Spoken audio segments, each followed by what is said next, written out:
의심해도 그건 의심하지 말란 말이에요. 근데 뭐가 의심이냐 하면 이 사람이 분명히 구원을 받았는데 왜 이 사람이 구원을 도중에 포기할까? 신앙을 포기할까? 그렇게 되고 나니까 어디를 의심하냐? 하나님을 의심하는 거예요.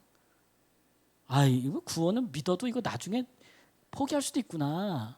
구원받은 사람이 끝까지 구원에 이르지 못할 수도 있구나라는 건 하나님을 의심하는 거라고요. 하나님을 의심하지 마세요.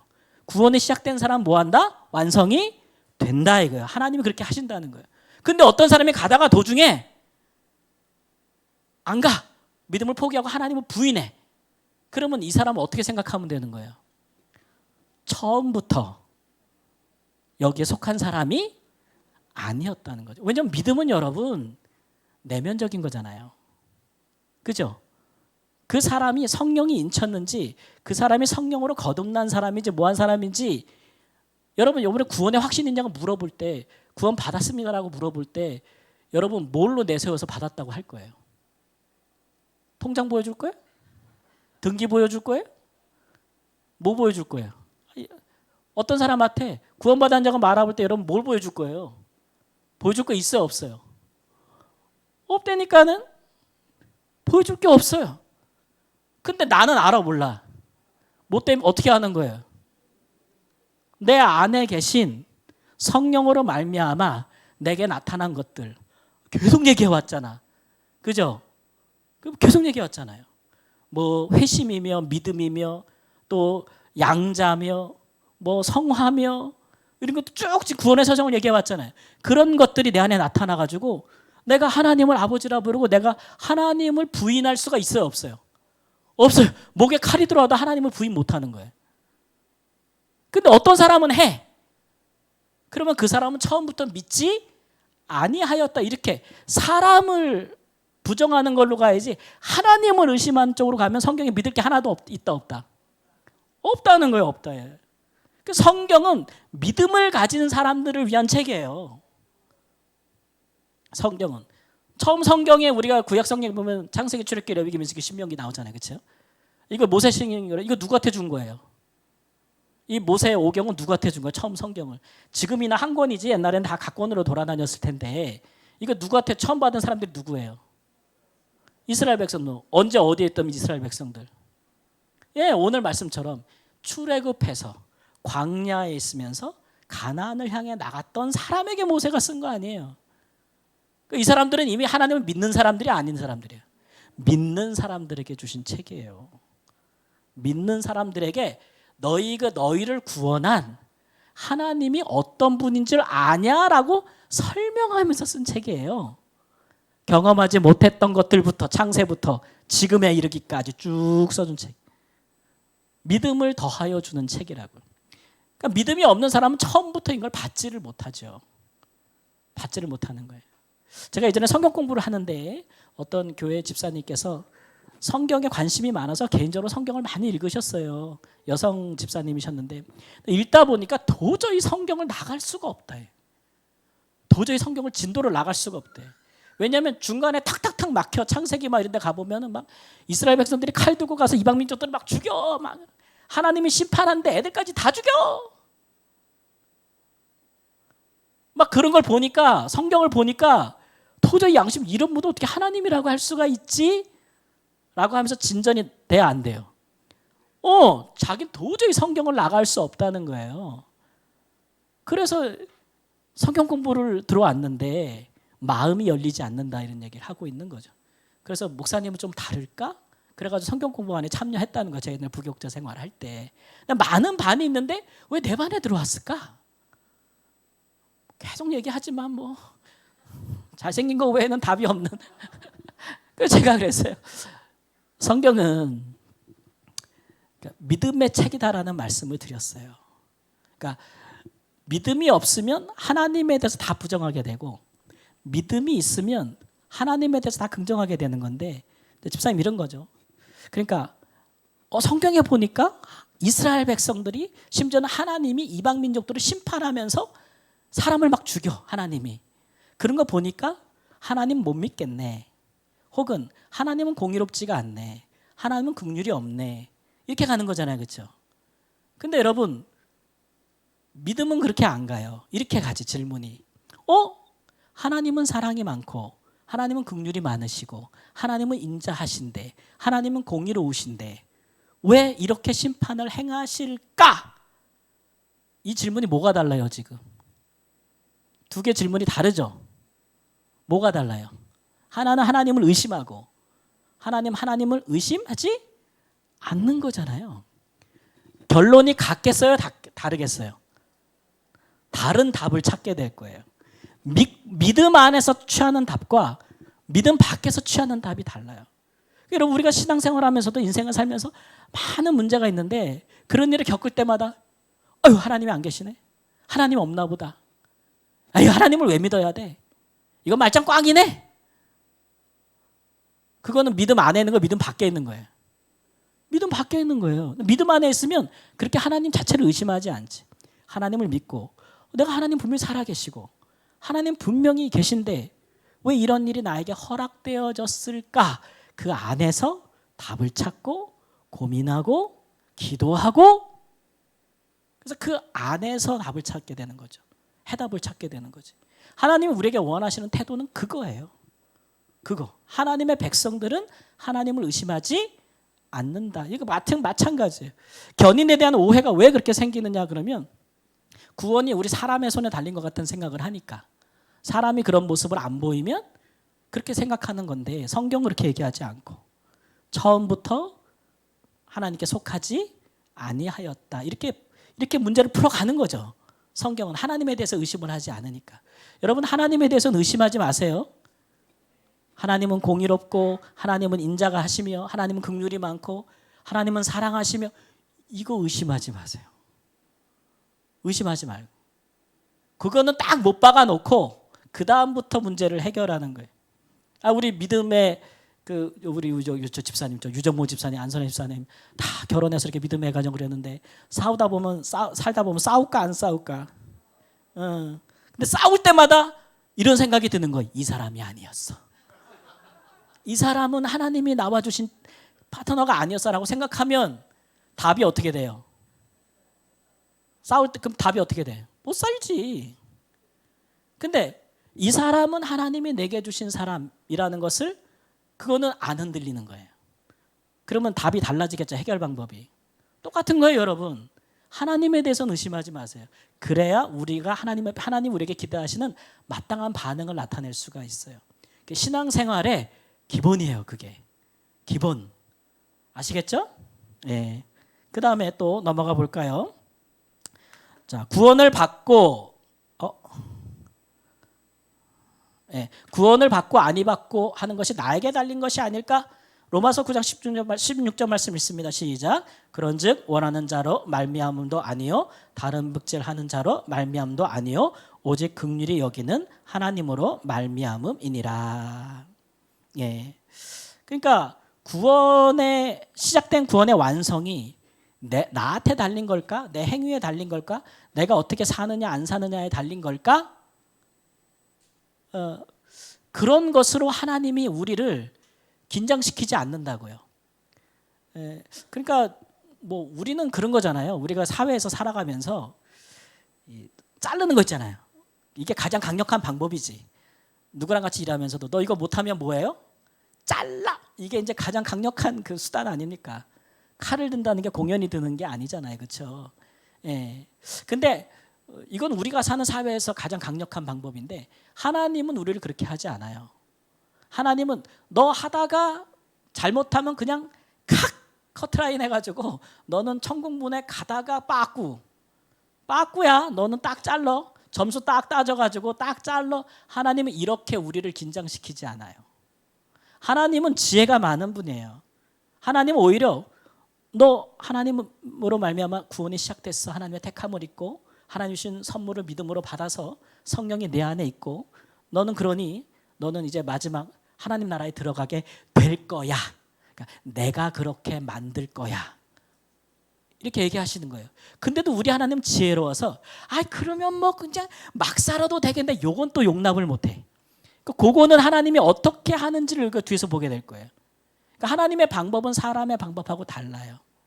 근데 우리가 사는 방식이 있으니까 그것을 자꾸 우리에게 적용시키는 부분들이 있어요. 그러니까 가장 나이브하게는 이렇게까지 말할 수 있어요. 여러분이 구원을 시작하고 예수 그리스도를 믿고 성령으로 말미암아 하나님의 자녀된 것을 알고 신앙 고백이 분명히 있는 분은 반드시 하나님 나라에 들어간 줄 믿습니다. 하나님이 그렇게 하실 거예요. 근데 그것에 여러분의 행위가 또는 여러분의 하나님을 향한 뜻과 계획 이런 것들에 여러분이 좀 게으르고 나태하고 자만하거나 혹은 여러분이 그것을 거스려 죄를 범할 수도 있어요. 예수님 믿고 죄 안 범하는 거 아니잖아요.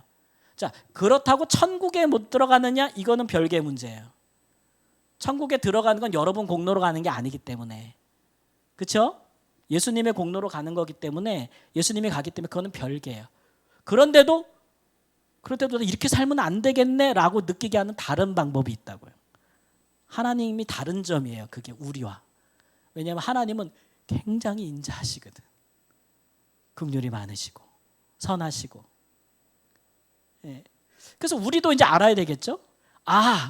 구원이 내가 잘하고 잘못하고에 달린 게 아니구나라는 거를 깨달음과 동시에 그래도 내가 구원을 받았으니 이렇게 살면 안 되겠네 하나님 앞에서 라는 긴장감을 동시에 얻을 수 있어야, 가질 수 있어야 하나님이 기뻐하시는 사람이라는 거예요. 하나님이 기뻐하지 않으면 여러분 어떻게 될까요? 하나님이 우리를 기뻐하지 않으셔. 우리를 사랑하여 구원했으나 우리를 기뻐하지 않아. 근데 우리 생각에 상관없지 뭐 천국만 들어가면 되는 거지 이렇게 생각할 수 있는데 여러분 그냥 우리가 사는 경험에서 생각해 보세요. 예, 저희 집에 들어갔는데 아내가 나를 보는 눈이 곱지 않아. 아내가 나를 보는 눈이 곱지 않아. 그러면 그게 밥을 먹는 게 밥이겠어요? 모래알이겠어요? 그런 거 한번 살아보셨어요? 기뻐하지 아니하는 사람과 한번 살아보셨어요? 불편해요, 안 불편해요? 굉장히 불편합니다. 굉장히 불편합니다. 하나님과 굉장히 불편합니다. 그렇게 생각하셔야 돼요. 굉장히 불편해요, 우리 인생에서. 근데 나와 마음이 같지 아니하는 불편한 사람이 내게 중요한 사람이면 더 힘들 거 아니에요. 그죠? 근데 하나님은 우리 인생에서 어느 사람보다도 중요하거든요. 어느 사람보다도 권한을 갖고 계시고 그런 분과 불편하게 한번 살아보셔요. 얼마나 힘든가. 그러니까 하나님이 우리를 천국 가냐 못 가느냐로 협박하는 분은 아니라 이거예요. 그렇게 협박하는 분은 아니고 다른 식으로 우리를 긴장시키는 거죠. 그런 것들이 구원의 견인의 과정 중에서 우리가 한번 생각해야 될 부분이다라는 말씀을 드립니다. 자, 견인을 얘기하는 종말론적인 관점. 종말론적이라는 말에 대해서 종말론적이라는 말에 대해서 제가 여러 번 설명했는데 종말론적이다. 이게 무슨 뜻일까요? 종말론적이다. 벌써 8번째인데 종말론적이다. 3가지 관점이 있다 그랬죠, 제가. 그죠? 종말론적이라는 얘기는 한 번에 다 이루어지는 게 아니라 그랬어요. 그죠? 시작이 있고 그다음에 완성 끝이 있다. 그게 종말론적이라. 시간 속에서 이루어지는 게 종말론적이다라는 말씀을 드렸고 또 하나는 이미 우리에게 이루어진 것이 있는데 아직도 이루어지지 않은 게 있다. 이걸 종말론적이라고 말씀을 드렸어요. 그리고 마지막으로 개인적인 것도 있는데 공동체적인 부분도 있다. 이게 종말론적이라. 3가지 기억나세요? 그래서 우리가 이 3가지 관점에 지금까지 구원의 서정을 다 얘기해 온 거예요. 견인도 마찬가지예요. 이미 우리에게 이루어진 견인이 있어요. 근데 앞으로도 우리가 이루어질 견인이 있는 거죠. 저 말씀이 너무 작아 보이는데요. 왜 작아 보일까? 네네. 한번 읽어보겠습니다. 베드로전서 1장 5절 말씀 시작. 너희는 말세에 나타나기로 예비하신 구원을 얻기 위하여 믿음으로 말미암아 하나님의 능력으로 보호하심을 받았느니라. 자, 하나님이 예배하신 구원을 얻기 위하여 보호하심을 받을 거예요? 받았어요? 받을 거예요? 받았어요? 받았어. 그러면 말세에 나타나기로 예비하신 구원을 얻는다는 거예요? 못 얻는다는 거예요? 이미 보호를 뭐 했어요? 받았어. 그러니까 성도의 견인은 이미 우리에게 이루어진 거예요. 예수 그리스도로 말미암아 우리가 이미 보호를 받았어. 예수 그리스도를 믿고 하나님의 자녀가 된 순간 보호를 받았어요. 그 보호는 누가 하시는 거예요? 하나님이. 아까 뭐라 그랬어요? 내가 끝까지 이룬다 그랬잖아요. 하나님의 보장 때문에 우리는 보호를 받았어. 보호를 받았어. 그런데 성경이 또 우리에게 뭐라고 얘기하냐면 그 밑에 말씀을 읽어보면 히브리서 3장 14절 말씀, 우리가 시작할 때에 확실한 것을 끝까지 견고히 잡고 있으면 그리스도와 함께 참여한 자가 됨이니라. 하나님이 우리를 견인해 이미 잡아서 보호했어요. 근데 또 우리도 뭐 하래요? 우리도 끝까지 뭐 하래요? 잡으래. 잡고 있으면 된대. 그러니까 이제 헷갈리잖아. 내가 만일 하나님이 날 잡았어. 끌고 갈 거야. 끝까지. 그런데 너도 잡으라는 거잖아. 너도 잡으래. 그러니까 이 두 가지가 뭐 하는 것 같은 거예요? 충돌하는 것 같다고 제가 말씀드렸잖아요. 근데 우리가 이 두 가지가 하나님과 하나님의 행위가 우리의 행위가 충돌할 때 어떻게 이해하라 그랬어요? 이거 서로 부딪히는 거야. 그러면 나는 하나님이 날 붙잡고 있으니까 나는 하나님 안 붙잡아도 되겠네? 라고 말하는 것은 제가 뭐 하는 거라 그랬어요? 항상. 따라해보세요. 하나님과 맞먹는 거다. 제가 그랬어요? 안 그랬어요? 그랬잖아. 계속 얘기했잖아요. 하나님이 하시는 것과 우리가 하는 것은 뭐가 다르다? 차원이 다르다. 같은 수준에 놓고 보지 말라. 하나님이 우리를 끌고 가는 것과 우리가 하나님을 붙잡는 것은 다른 거예요. 하나님이 끌고 가는 거는 이거는 구원의 완성으로 가겠다는 확신이에요. 그럼 우리가 잡고 놓고는 구원에 내가 들어가고 안 들어가고 영향이 있어요? 없어요? 아이고 참 죽겠네. 여기서 있다 그러면 어떡할 거예요? 있어요? 없어? 이건 하나님이 하시는 차원이 아니라고. 내가 하나님을 잡고 놓고가 내가 구원이 시작한 사람이라면 내가 끝까지 믿음을 놓고 안 놓고 이렇게 하나님을 붙잡는 게 내 구원에 영향을 준다 안 준다? 안 준다고 나는. 그러면 나는 뭐요? 내가 하는 거는 말씀해 보니까 뭐예요? 따라해보세요. 참여하고 안 하고. 하나님이 하시는 구원의 견인에 내가 참여하고 안 하고의 차원이에요. 구원이 받고 안 받고 차원이 아니라고요. 이해되시죠? 잘 따라오시죠? 그러면 내가 참여하면 나한테 뭐가 좋고 안 참여하면 나한테 뭐가 안 좋아요? 네? 전사님 뭐예요? 네? 상?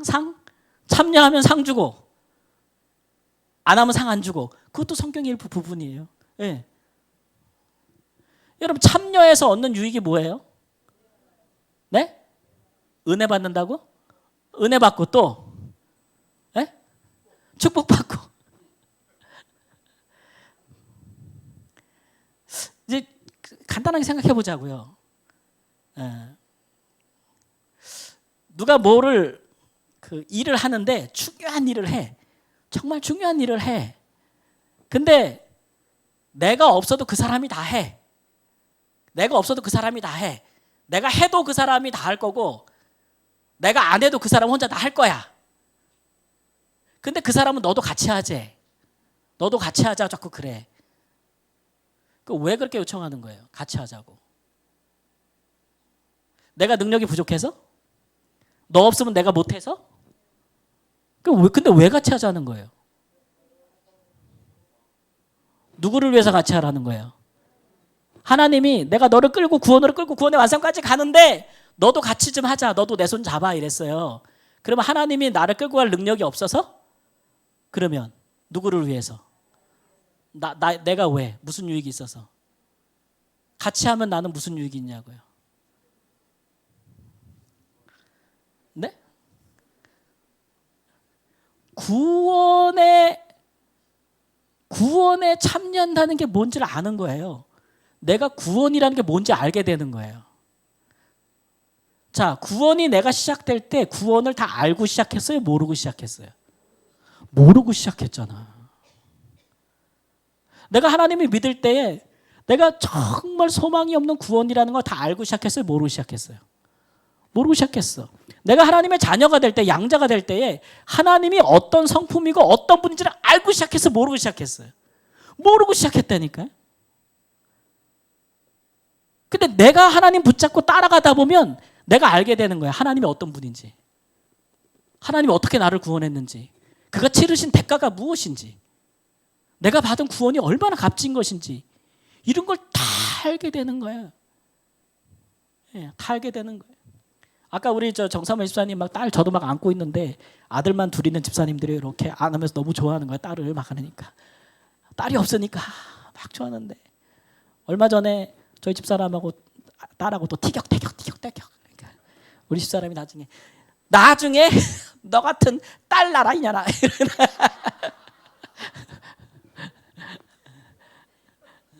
왜 그런 말 하는 거예요? 사랑하지. 엄마가 딸을 사랑하고 딸이 엄마를 사랑하지. 근데 딸이 엄마가 딸을 사랑하는 것과 딸이 엄마가 사랑하는 것 다 사랑인데 부모가 자녀 차원이 다르다 그랬잖아요. 근데 딸이 자기도 결혼해서 딸을 낳아서 키워보면 뭘 더 안다는 거예요? 엄마의 마음을 안다는 거잖아요. 그래서 그렇게 말하는 거잖아요. 그런 심정이라고 보시면 돼요. 하나님이. 너도 날 붙잡아 이런 얘기는 그런 얘기예요. 예, 내가 지금 너를 끌고 가는 게 어떤 건지 너도 알아야 되지 않겠니? 이런 거예요. 모르고 하지는 말란 얘기죠. 그게 우리의 성숙함에 달려있는 거예요. 성숙함. 평생을 신앙생활해도 하나님에 대해서 하나도 모르는 분들이 있어. 하나님의 성품을 하나도 경험을 못하고 하나님의 성품이 내 안에 나타나지 않는 신앙생활이 있을 수도 있어요. 하나님을 잡아본 일이 없거든. 억지로 맨날 끌려다녀 보세요. 하나님이 우리에게 원하시는 것은, 그러니까 하나님 편에서 생각해 보면 하나님께서 우리에게 원하시는 것은 하나님 나라에 들어가냐 못 들어가냐가 아니야. 그건 자기가 할 수 있는 일이시니까. 근데 우리는 자꾸 우리가 할 수 없는 일에 관심을 가져. 하나님 나라에 그 천국에 들어갈까 말까? 가게 될까 말까? 그건 내가 할 수 있는 일이 아니에요. 내가 할 수 없는 일을 왜 자꾸 내가 걱정을 해요? 우리가 걱정하고 걱정하는 건 뭐야? 내가 할 수 있는 일을 하느냐 못하느냐지. 하나님이 나를 구원으로 완성으로 이끌어 가시는데 나도 거기에 얼마나 참여하느냐 하지 못하느냐. 그런 마음이 우리에게 있어요. 그건 다 하나님에 대한 사랑에서 오는 것이고 구원에 대한 감사에서 오는 것이고, 이제 그 같은 마음이 있어야 우리도 붙잡는다네. 참여한다. 그 같은 마음이 뜨거우면 뜨거울수록 어떻게 되는 거예요? 아주 적극적으로 참여하는 거지. 적극적으로 참여하게 되는 거지. 그러니까 여러분들 중에서도 가끔 얘기하다 보면 그런 분들이 있어요. 내 마음에 하나님을 향한 어떤 소원이 있어. 소망이 막 어떻게 하고 싶은 마음이 옛날부터 다 있었어. 근데 어떻게 살다 보니까 그거 했어 못했어. 최근에도 어떤 다른 교회 집사님을 만났는데 젊을 때도 뭐 어디 선교 대회인데 막 다녔던 분이에요.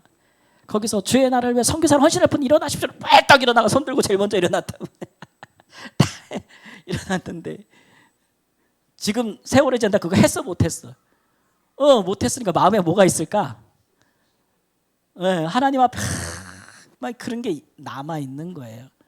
지금 삶도 귀하다라고 말씀을 드렸지만, 그러나 내가 그때 하나님께 그렇게 했던 것을 하지 못함을 인하여 마음에 이게 뭐 남아 있어. 남아 있는 부분이 있는 거잖아요.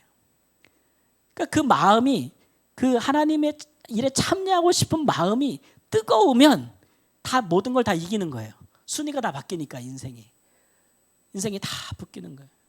이번 주에 어떤 그 목사님을 만났더니 그 목사님이 저한테 그러시는 거예요.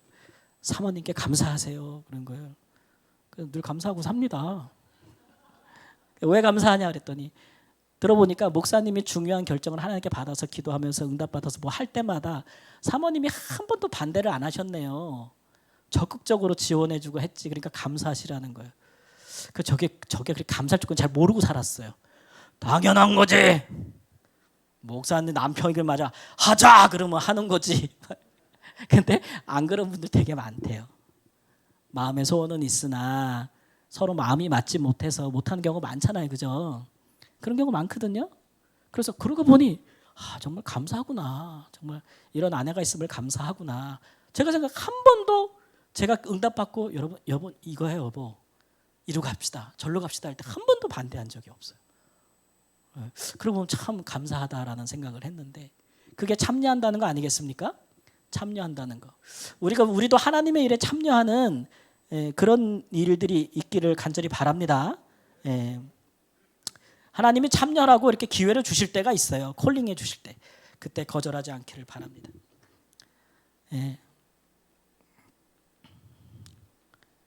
하나님께서 지켜주시는 은혜 함께 읽겠습니다. 성도의 견인은 하나님께서 참된 신자를 끝까지 붙드시는 은혜로 그 과정에서 우리는 신앙의 책임을 다해야 합니다. 이러한 견인은 단순한 보장에 그치지 않고 신자의 인격적인 성장과 믿음의 지속성을 요구합니다. 참여하다 보면 우리가 잘한다는 얘기겠죠. 그리고 이제 공동체적인 관점을 한번 마지막으로 볼게요. 유다서 22장 23절 말씀 함께 읽겠습니다. 어떤 의심하는 자들을 긍휼히 여기라. 또 어떤 자를 불에서 끌어내어 구원하라. 네, 이 말씀이죠. 그러니까 하나님이 너를 그렇게 이끄신다는 것을 끌고 가신다는 것을 믿으면 너도 그 일에 참여할 것이요. 하나님 속상하게 하지 말라는 얘기죠. 나를 도와주는 사람과 싸워요 말아요? 제가 오전에 뭐라 했어요? 싸워요 말아요? 나를 도와주는 하나님과 싸우지 말고 나를 도와주는 사람과 싸우지 말라 그랬잖아요. 싸우지 말라는 대상을 잘못 골랐다 이런 얘기죠. 그런데 그런 일에 또 너도 이제 공동체를 위해서 그와 같은 일에 참여하는 거죠. 그러니까 우리 공동체 중에 하나님 앞에 잘 이끌려 가지 못하는 사람이 있어요. 그런 모습을 보면 우리 어떻게 생각할까요? 긍휼히 여기라 그랬잖아요. 긍휼히 나라. 심지어는 뭐 하래요? 예수님을 잘 믿는 것 같다가 죄에 떨어지고 심각한 죄를 짓는 것을 보고도 뭐 하래요? 불에서 끄집어 내라. 그러니까 하나님이 하시는 일들을 너도 하란 얘기죠. 그래서 우리의 개인의 그리스도인들의 구원을 향한 성도의 견인을 우리가 공동체적으로 서로 돌아볼 책임이 있다고 말씀해 주시는 거예요. 심지어 이제 우리가 이런 일이 있는데 고린도전서 이제 5장에 가보면 교회 안에서 어떤 형제가 죄를 지었어요. 근데 이 사람이 지은 죄가 뭐냐면 계모와 살림을 차렸어. 누구랑 살림을 차렸어요? 계모하고 살림을 차린 거야. 이거 어떻게 해야 돼? 죽여 살려? 죽여! 우리 권사님 죽이래. 조 권사님이 죽여! 갖다 놓고 돌로 쳐? 근데 오늘 말씀에 뭐라 그래요? 뭐 하라고? 어떻게 여기라고? 긍휼히 여기래요. 그럼 이제 교회가 근심할 거 어떻게 하면 긍휼히 여기게 될 것인가 근심할 거 아니에요. 바울 사도가 긍휼히 여기는 방법은 3번의 경고장입니다. 교회적으로 돌이켜 회개하라고 그죠? 경고하는 거예요. 개인적으로는 70번씩 7번이라도 용서하겠지만 교회에서 일어나는 공적인 일들은 그렇지 않아요. 개인과 집단을 다스리는 성경적 윤리는 다릅니다, 여러분. 근데 그 사람이 그래도 돌이키지 아니하여 우리 그냥 사랑하게 해주세요 막 그래. 그럼 그거 어떻게 해? 납도? 성경에 뭐라 그랬어요? 쫓아 뭐라고요? 내라. 교회에서 추방하는 거예요. 추방하는 겁니다. 이렇게 함으로써 얻는 게 뭘까요? 얻는 게 뭘까요?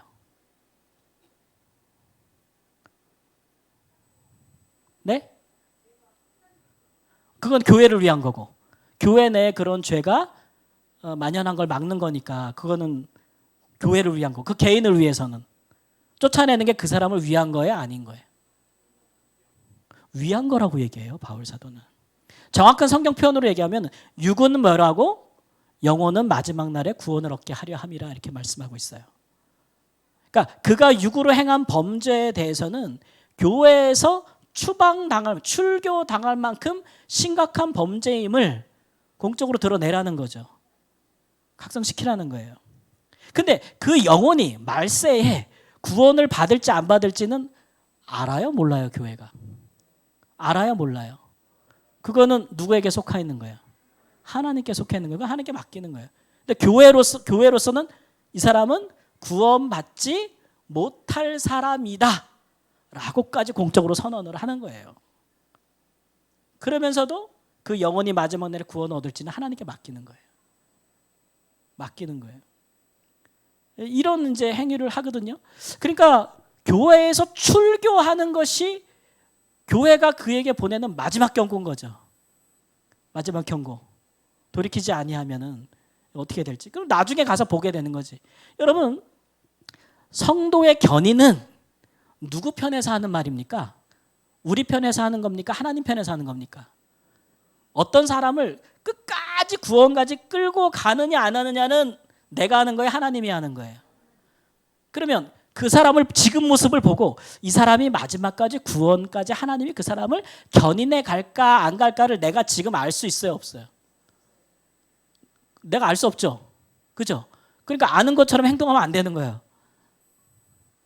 내가 지금 재판관 되면 안 되는 거라고요. 어떤 사람이 지금 사는 모습을 보고 쟤는 끝났네. 끝났어. 저런 게 무슨 원래부터 저 불신앙이고 안 믿었던 사람이야. 이렇게 쟤는 지옥불에 들어가. 이렇게 단정하지 말라고요.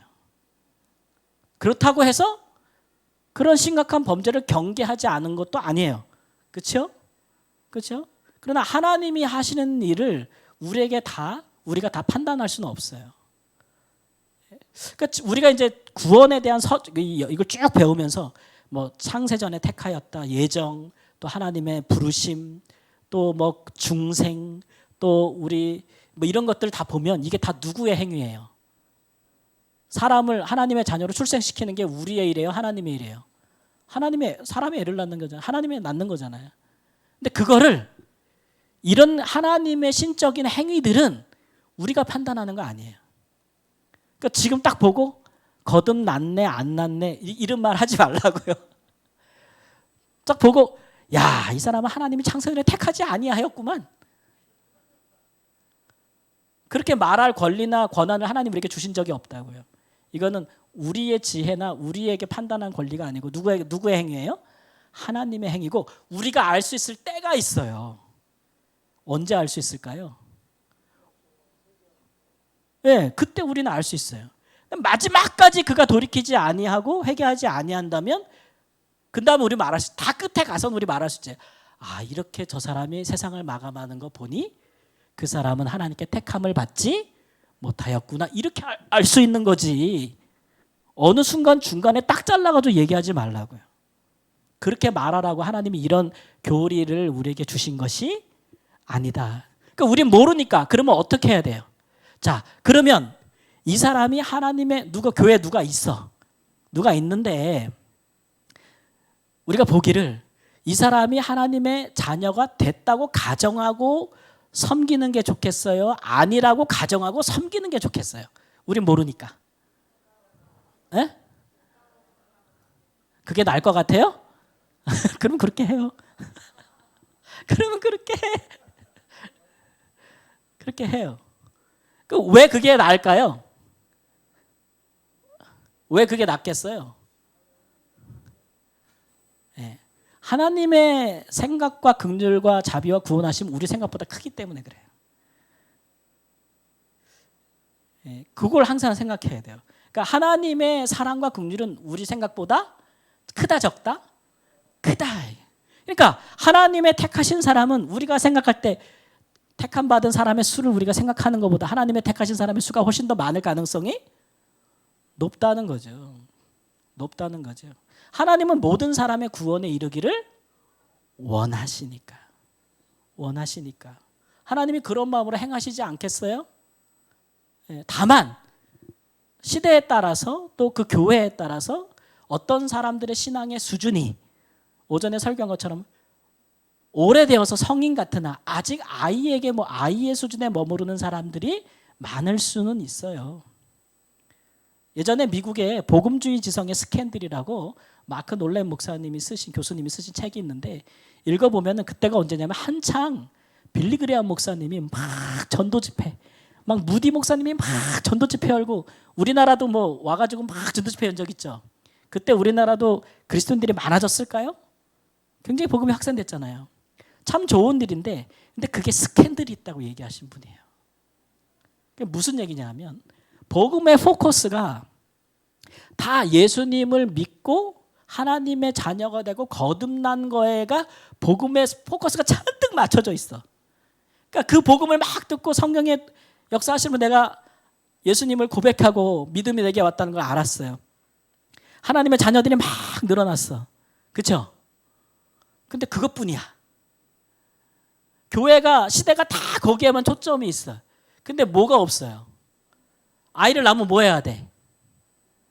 양육을 해야 될 거 아니에요. 먹이고 키우고 성장시켜서 그 아이가 정말 그리스도인의 한 성도 하나하나가 그리스도의 성품을 가진 사람으로 하나님의 뜻을 행한 사람을 자라야 되잖아요.